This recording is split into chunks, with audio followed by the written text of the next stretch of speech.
Ton proche est atteint de la maladie d'Alzheimer et tu te poses des questions. Je suis le docteur Hélène Rossineau, médecin spécialiste des proches aidants.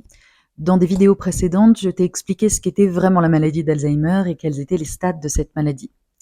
Aujourd'hui, j'aimerais revenir sur 2-3 choses qui sont importantes à ne pas faire quand un de nos proches est atteint de la maladie d'Alzheimer. Je sais que c'est extrêmement difficile, je sais que ce sont des réflexes qu'on peut avoir dans la vie de tous les jours face à un proche qui a Alzheimer, mais c'est important de ne pas essayer de tester la mémoire de son proche.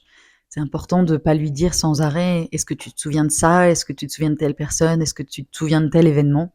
Parce que s'il s'en souvient, il va s'énerver que tu essayes de le tester, que s'il ne s'en souvient pas, il va se sentir super mal, il va culpabiliser et ça va être très contre-productif.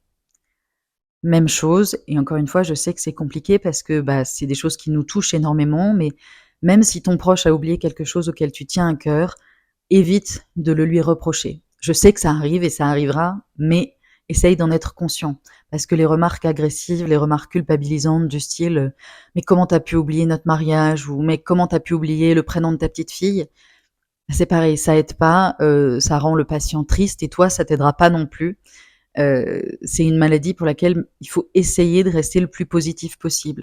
C'est vrai que s'il y a quelque chose à retenir sur cette maladie, c'est que, c'est super important de pas pointer les échecs, de pas mettre en valeur les échecs, au contraire, de mettre en valeur tout ce qui est positif. Parce qu'il y en a et que c'est important pour le patient et que c'est important pour toi aussi.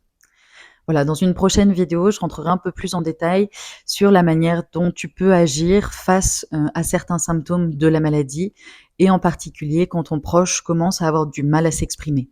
Si tu veux en savoir plus, abonne-toi et surtout n'hésite pas à mettre des questions, des remarques en commentaire, j'y répondrai avec plaisir. Bonne journée.